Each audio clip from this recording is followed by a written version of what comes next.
Die römische Kirche als Regionalmacht mit universellen Ansprüchen. Ein Vortrag von Alberto Melloni, Professor für Geschichte des Christentums an der Universität Modena und Reggio Emilia, im Rahmen der Guardini Summer School 2019 in Rom. So thank you very much for having me here. Thank you for this invitation and also for this title that you offered to me. Maybe we can joke a bit on the possible inversion of the title. So the Roman Catholic Church has as a universal power with regional ambitions. And even the inverted title may work enough if we take it in a longer term historical perspective.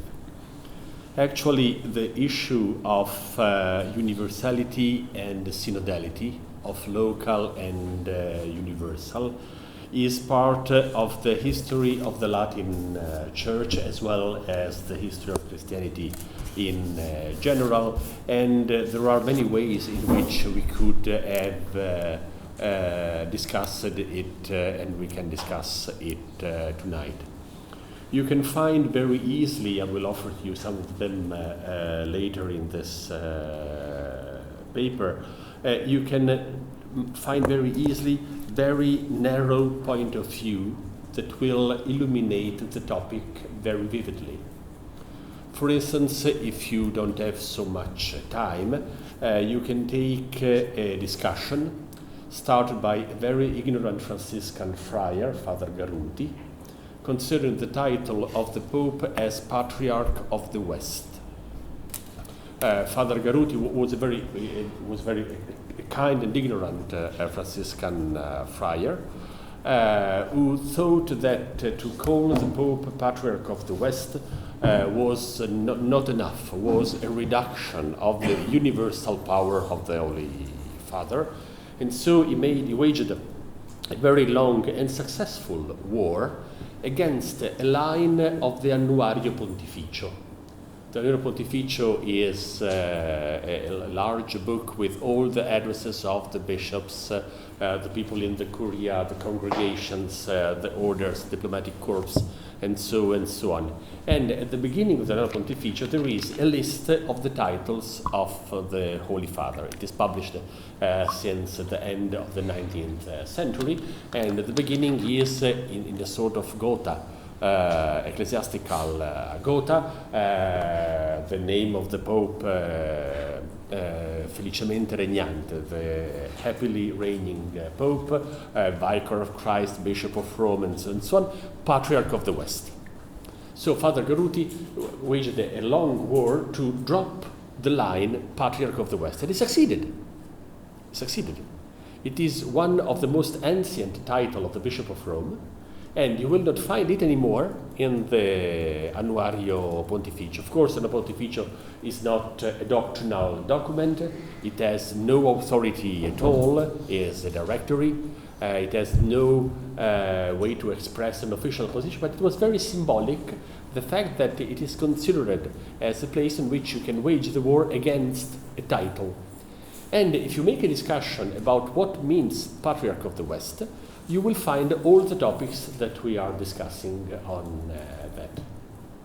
During the Anglo-Roman Catholic International Commission works, the Archic I, that was a commission that reached in 1981, 1982, an agreement of full communion between the Anglican Communion and the Roman Catholic Church. You will find that one of the points that was effective and important in this discussion was exactly the limit of the papal power to the West, as Patriarch of the West, because this was a way to say that there are universal ambitions in terms of ecclesiastical power by the part of the Bishop of Rome, but there are canonical limits and historical limits to be respected. Or you can take a totally different document. You will find in this micro dot of doctrines all the story of attention that apparently is never resolved in a definite way. You can take another point that comes from the magisterium of Pope Francis. Pope Francis is one of those who love the word synodality. Synodality. He likes very much synodality.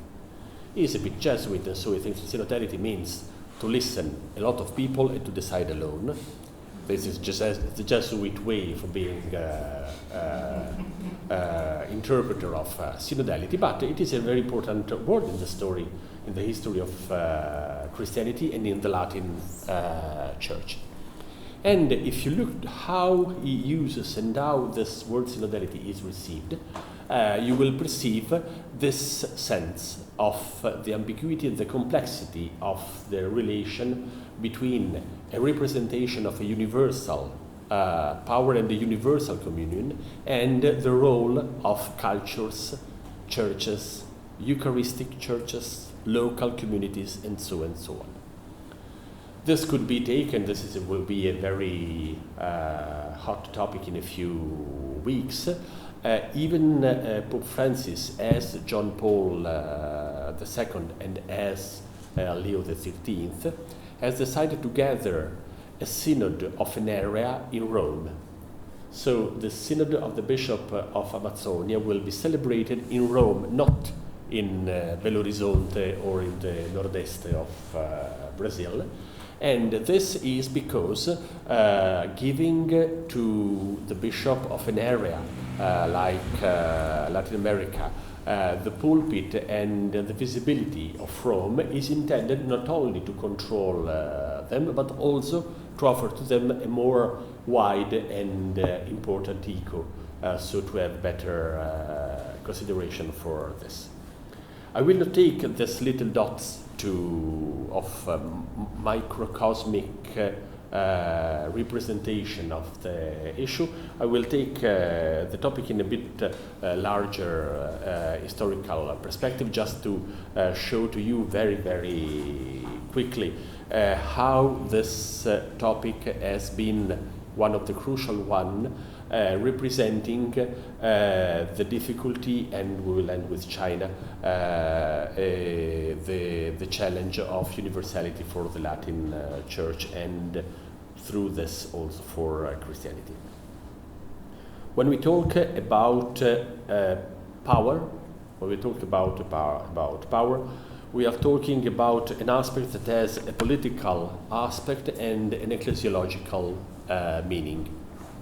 The two, power and ecclesiology, powerology and ecclesiology, are connected in many circumstances, but there is, in this you may read the books of one of my colleagues and friend Paolo Prodi, there is a very stable historiographical tradition that says that the change in the conception of power in the Latin Church comes with the Gregorian reform and the Gregorian popes.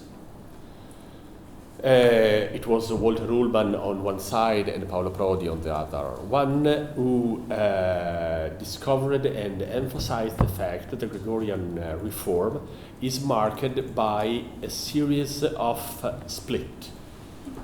It is the moment in which, at the doctrinal level, you have a difference between sin and crime.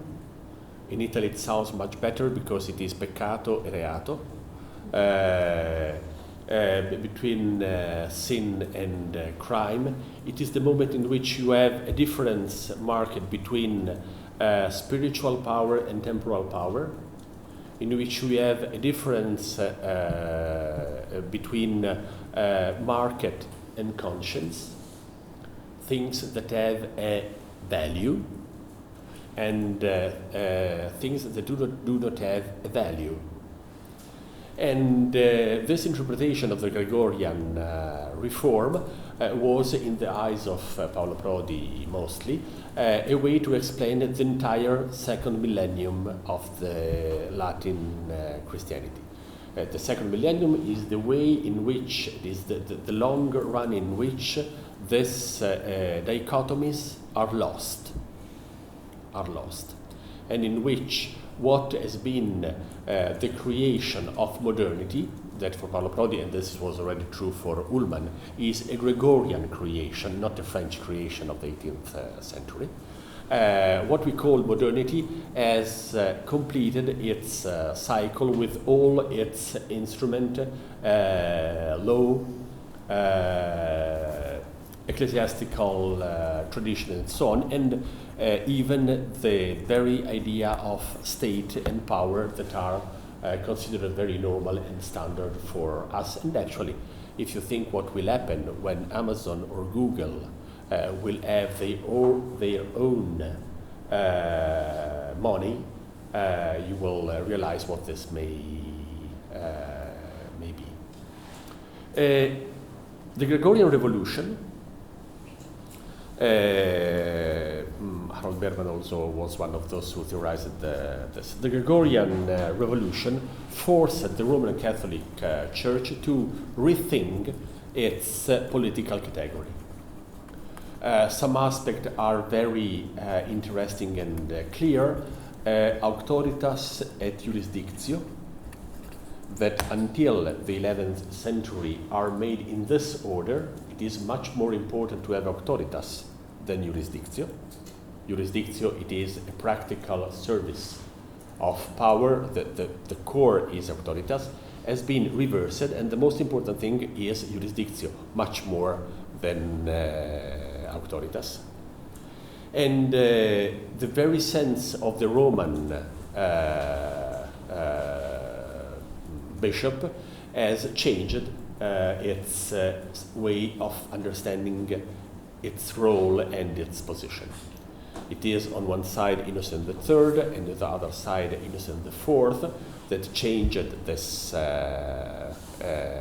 idea, and it is through Innocent III that a formal distinction that is very well known to some of you at least, plenitudo potestatis et partem sollicitudinis, have marked two different areas. The bishops are called in partem sollicitudinis, so they pertain to something that is part of an entirety, and the Pope has a plenitudo potestatis, that means something that includes the parts.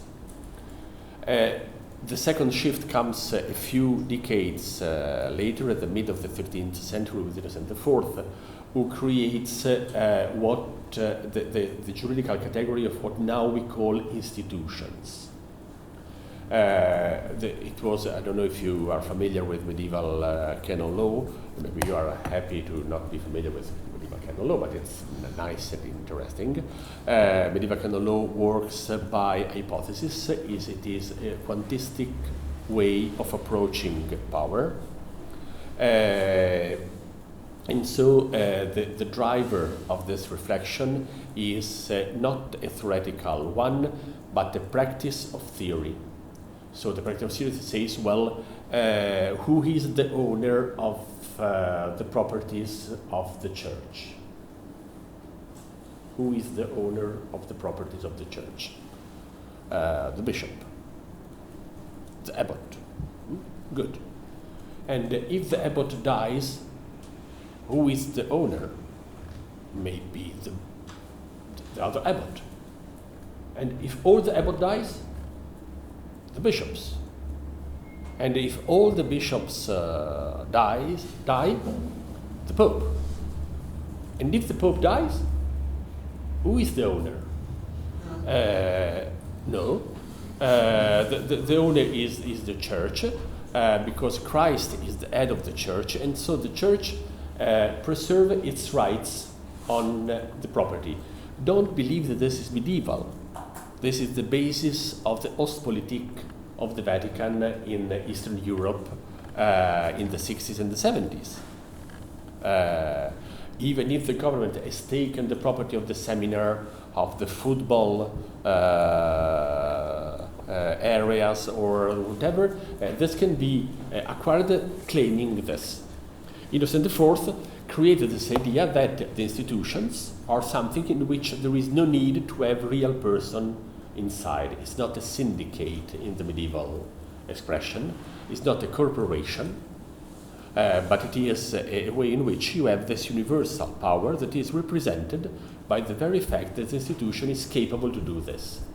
Who is the only one who has a universal power in institutional term? The Church. The empire is in partem. It's part of that. It has some area in which jurisdiction is exerted.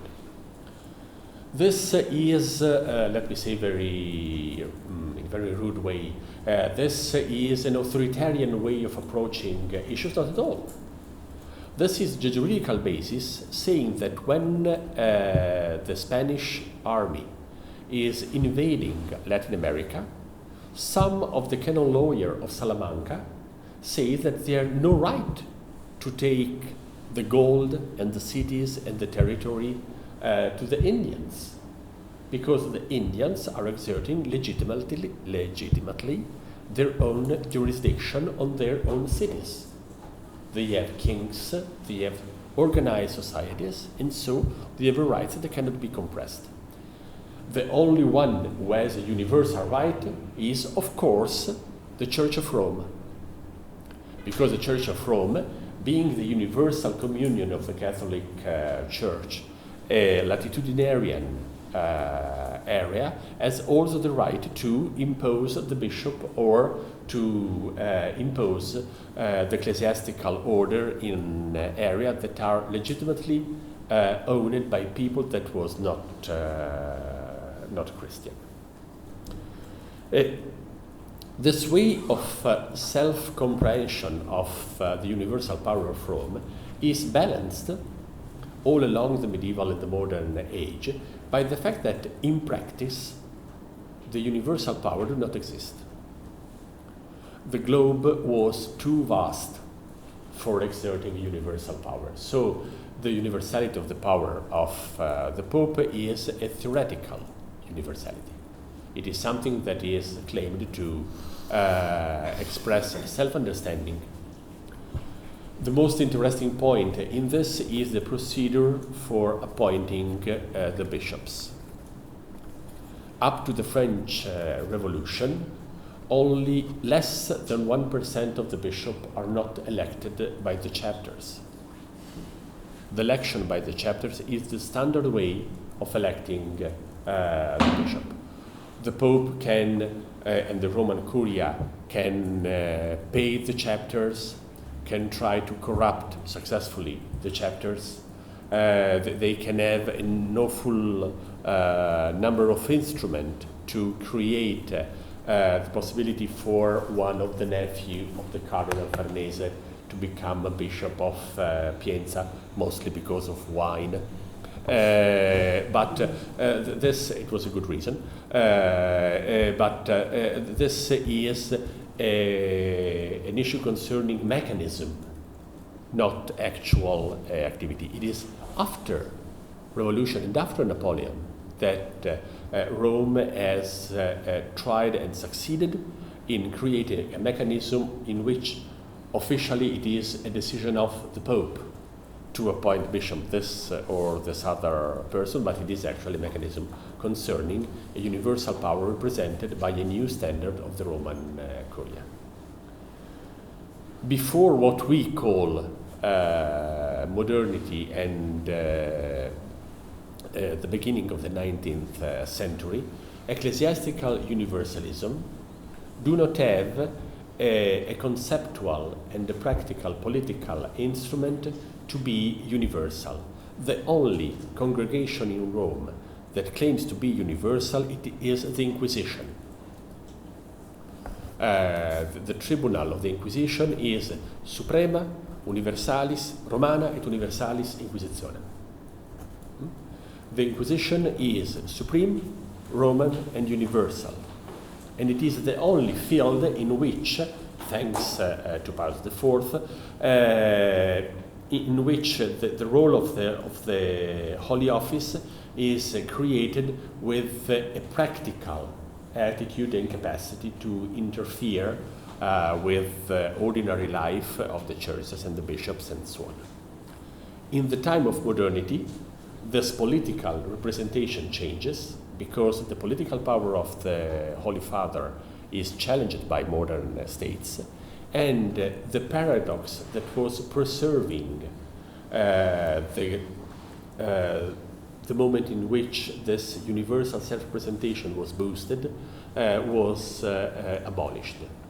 Because to be king of a real territory, to be Pope and King of the papal state, was a way to balance a universal ambition with a regional power, as our title says today, a regional power that is the mechanism that asked to the Roman Curia, to the Pope himself, to the College of Cardinals, to all the Roman mechanism to rule actually a little state that was a very modern one, because it was the state that created the mechanism of taxpayers and the mechanism of loan for waging war. That is one of other modern vision.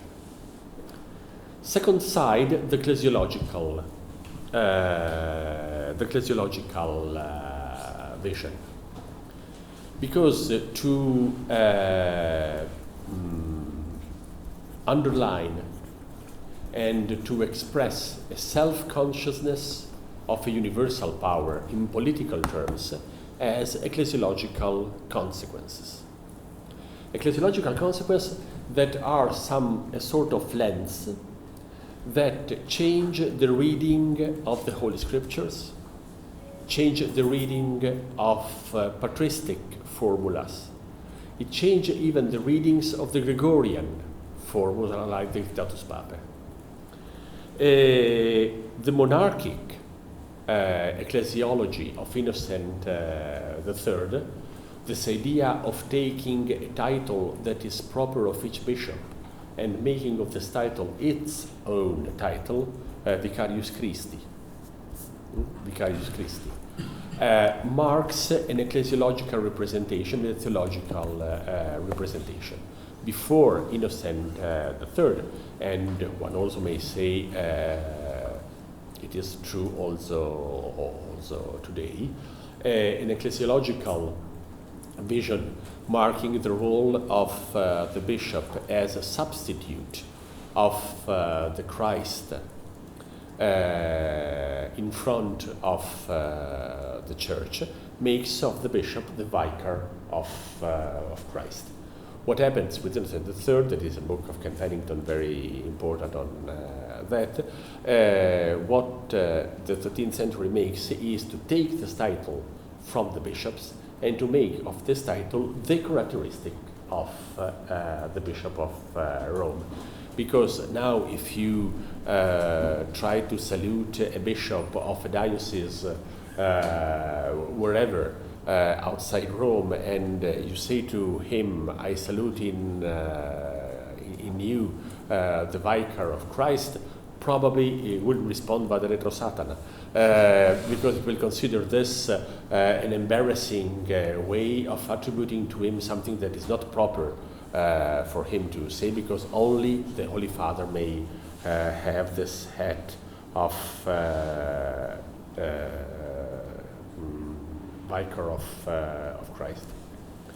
But the most important ecclesiological change comes after the Council of Trent, and it is the creation of the new Roman Curia.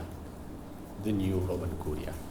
The Middle Age knows a Roman Curia, but the Roman Curia is something that has nothing to do with what now call, now means after Trent, we call the Roman Curia.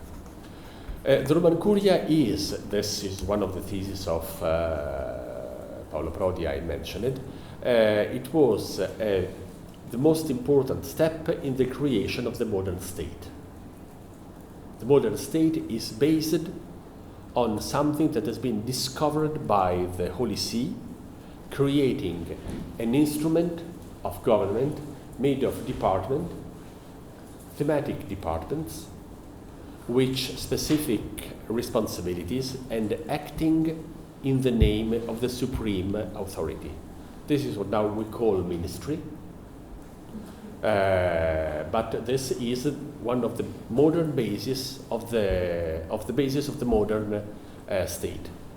But the Roma Curia is not only a way of expressing a mechanism of power, a political organization that is much more effective than other ones. Wow.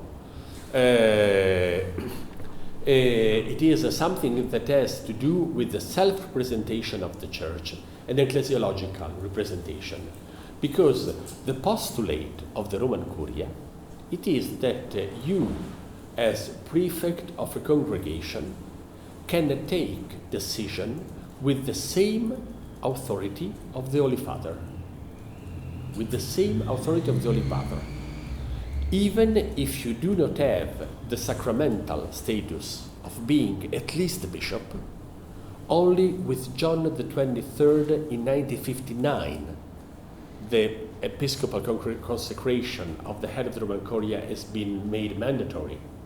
Before this, was not at all mandatory, because the participation of the ecclesiological power of the Holy Father is made in another way, through an ecclesiological delegation. That means that the authority of the prefect is covered, ecclesiologically speaking and theologically speaking, by the fact and the status of the Pope.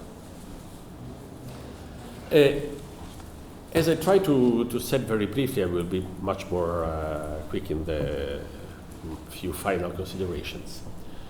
If you wanted to take it very simply, you may say that modernity, as creating a political shock in the self-presentation of the Catholic Church, depriving the Bishop of Rome of a temporal power, but this temporal power was also a way of keeping him on the ground, Without the temporal power at the end of the 19th century, from 1849 then 1870 on, the problem of redefining the political role of the Church of Rome and the ecclesiological role of the Bishop of Rome was based on very different bases. Because without a political power on a real territory, not the Vatican City of the Italian Concordat of 1929, on a real state, without this, what is the role of the Holy Father in the political arena? To which extent its political power can be exerted? You have several responses, historically speaking, during the end of the 19th, the beginning of the 20th century. Some are very unsuccessful, but very rewarding in terms of reputation. And you can consider this, for instance, the role of Benedict XV, the Pope that instead of supporting one state against the other, the Catholic crowns against the non-Catholic crowns, demand for the end of le massacre inutile, as it is in the note of the August 1917, creating a long effect of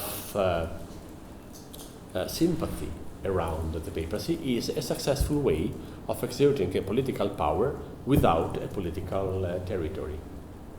If you take, for instance, another chapter after 1937 up to the end of the pontificate of John Paul II, anti-communism was another way of exerting a political power, creating the sense that the Church can guarantee an ideological support to an ideological clash in Europe and all over the world.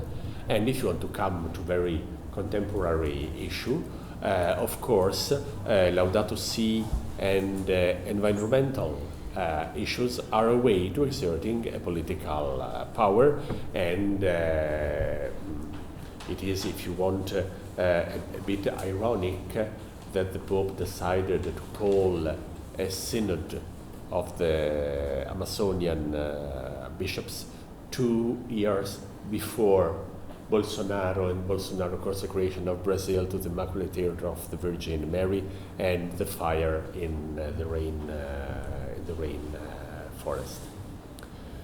Vatican I was one of the moments in which, under the pressure of the public opinion, the redefinition of ecclesiological universality and political universality demanded for a new status. A new status creating a new category, the category of papal magisterium, that never existed before. There is a famous essay of Father Congar on that. So the idea that when the Pope speaks in whatever circumstances, is producing a teaching that has some authority. If it is a very universal one, you will call it cyclical. If it has a very ecclesiastical status, you will call it apostolic constitution. And there is all a series of categories that can be used to do this, and can be used into the theological debate. This change in the very idea of what is the papal teaching and magisterium is one of the real challenge crossing all the decades from Vatican I to Benedict XVI included. Because in the ecclesiology of Joseph Ratzinger, in which the Universal Church is preceding ontologically and chronologically the local church, the teaching of the Pope, the Magisterium, creates something that is ipso facto in continuity. So there is a continuity of the Roman Magisterium that is binding. Is this what Vatican I called infallible magisterium? Not at all. Not at all.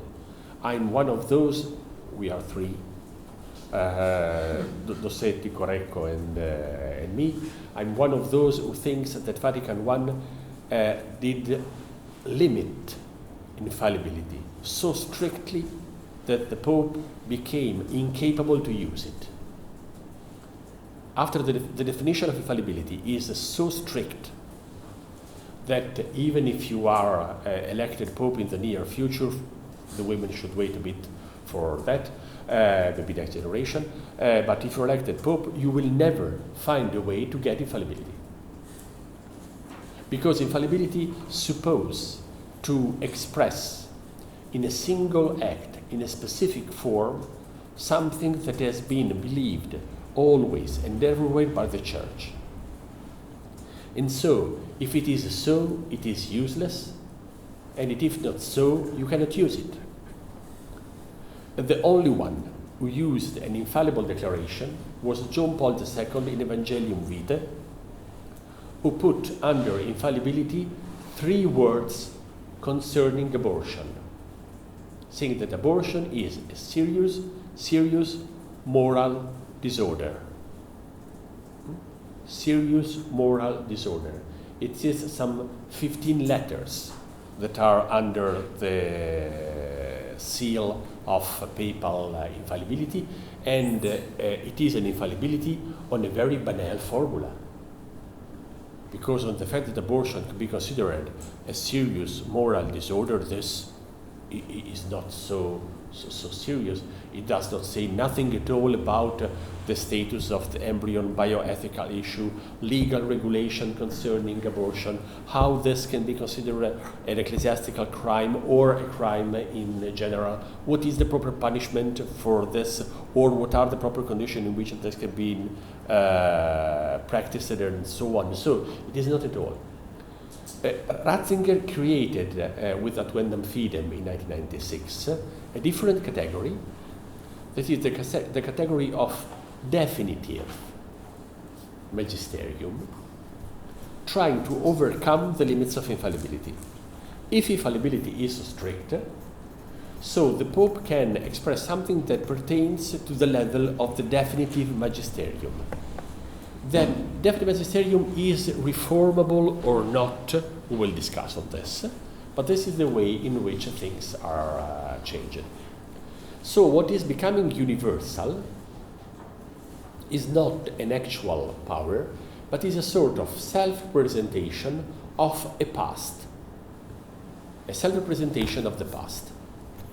If you look to a famous Christmas address of Joseph Ratzinger to the Roman Curia, Christmas 2005, in which he offered his hermeneutical vision of Vatican II, the Pope says that two hermeneutics has fought in and after Vatican II. I believe that more or less a few thousand hermeneutics have been in conflict in and after Vatican II, but this is a quarrel between Professor Ratzinger and me.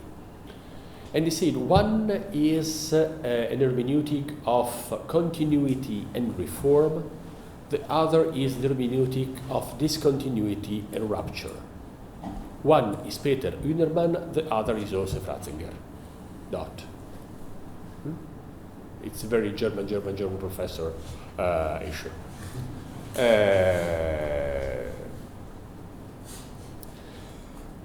The definite magisterium is a way to say we cannot say nothing more than what has been said. If Pius IX would have adopted a category concerning the definite magisterium, the free press, democracy, democratic parliament, limit to judicial power, public education would have never been adopted because they've been all condemned by the papal magisterium. All condemned. The famous anti-Semitic Russian protocols says that the plot of the Jewish power is made of independent judicial system, public school, and so on. It is a typical rhetoric of anti-modern attitude and anti-Semitic attitude to do this.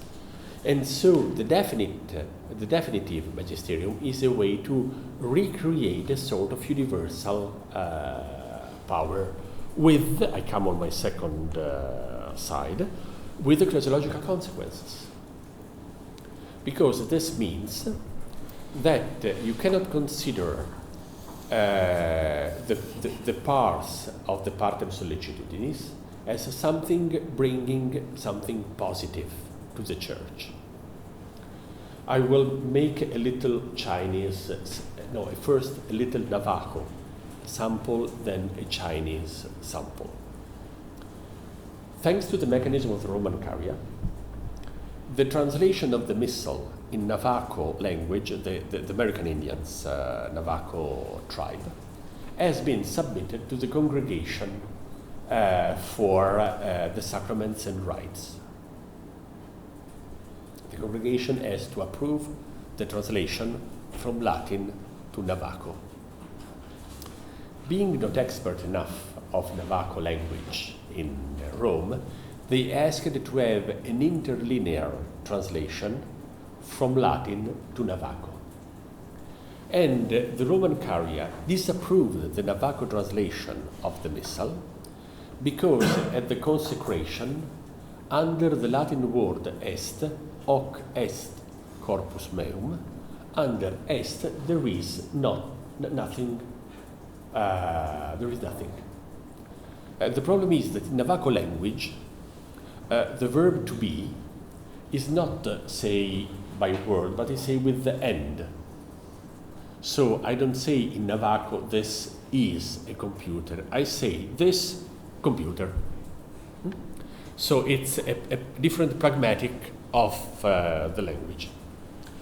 They try to explain to the Navajo liturgist, try to explain to the Roman Curia that this means est in Navajo. The Roman Curia did not give for the second time the prescribed approbation to the Navajo Missal. So the Navajo liturgist, who is a good friend, had a very bright idea. he take part of the second word after est and he put it under est. And so Rome gave the approbation to the Navajo translation of the Missal. So the Navajo can celebrate in Navajo language with the proper authorization of this. This is a universal power with regional ambition. No, this is stupidity. This is pure stupidity. Pure bureaucratic stupidity, but a bureaucratic stupidity that is invincible because it thinks to be part of the universal power of the Roman Catholic Church. The Navajo sample is a stupid one. And the solution is a genial solution for a stupid counterpart or vice versa, but it works like that. The Chinese issue is much more complicated.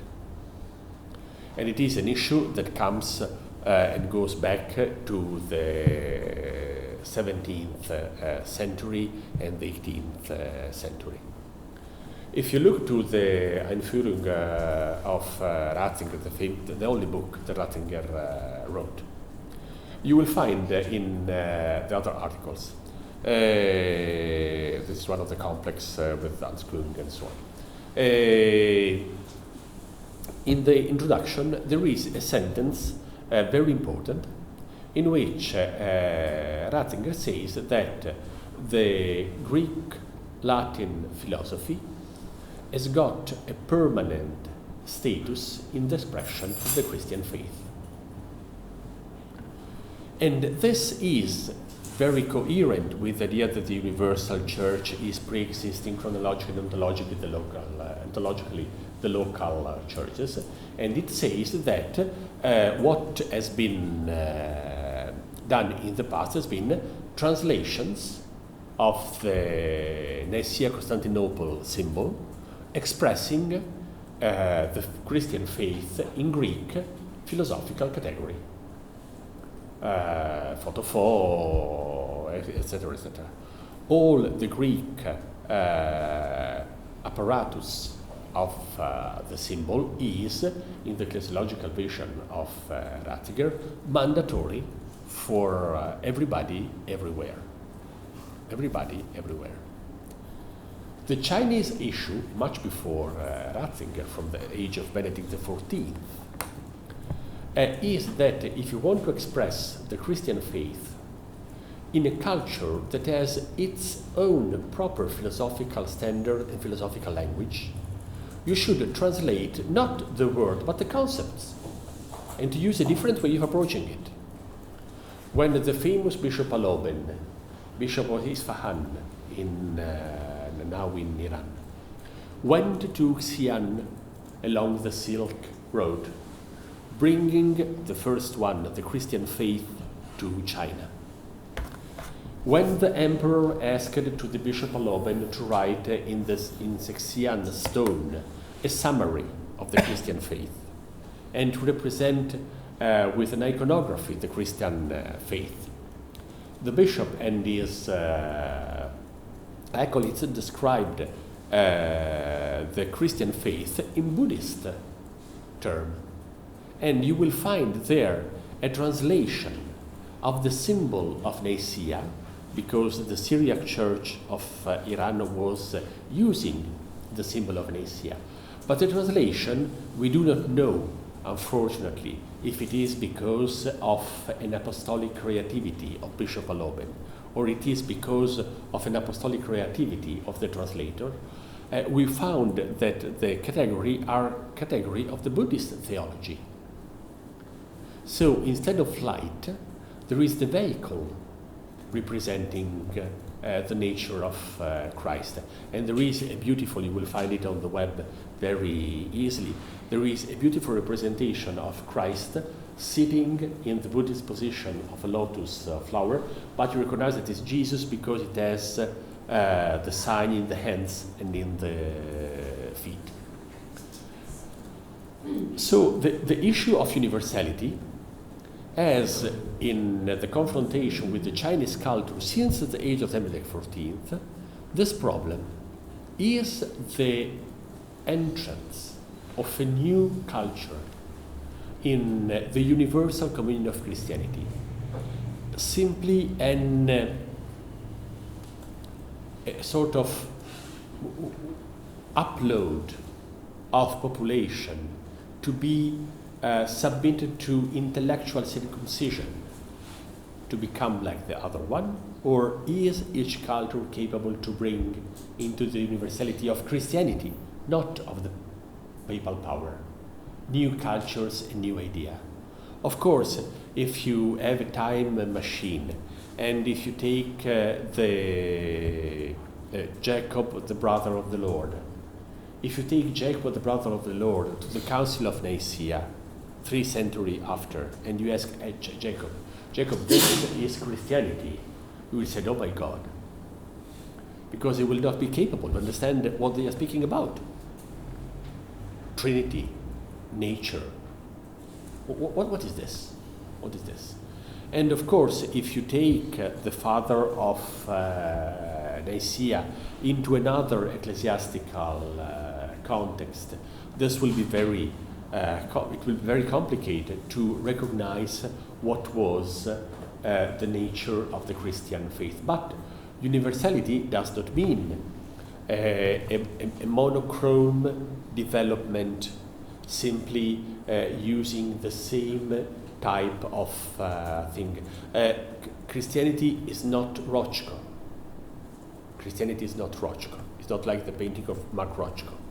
It's not an exploration of monochrome world.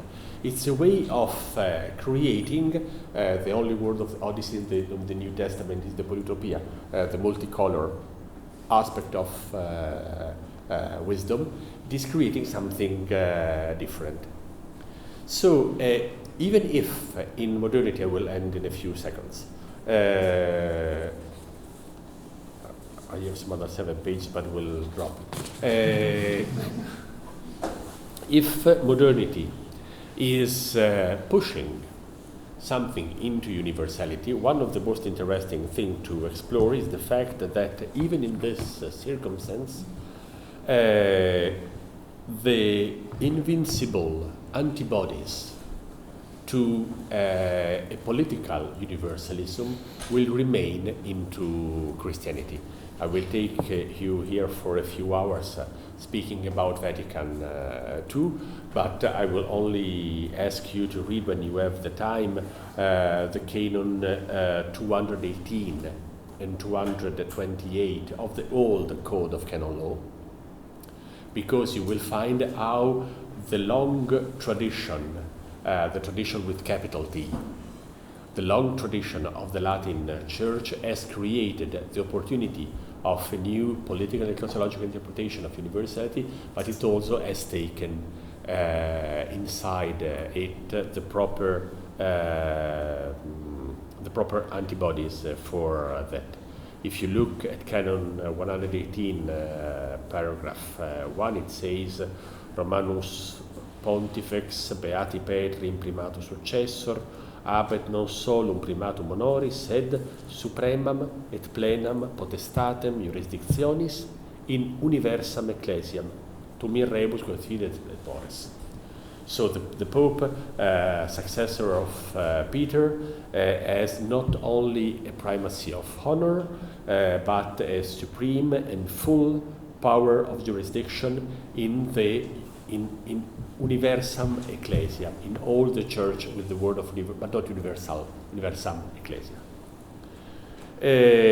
But if you look to Canon 228, you will find what will be the basis of the restoration of collegiality and synodality in the Roman Catholic Church that they can do, because it says, Concilium Ecumenicum Suprema Pollet in Universam Ecclesiam Potestate. So the same type of formula coming from the medieval canon law. The Pope may have a supreme and full power of jurisdiction. The Council has a supreme and full power in the universal church. And so this tension is what makes interesting the debate and the discussion. Bismarck for the next time. Questo.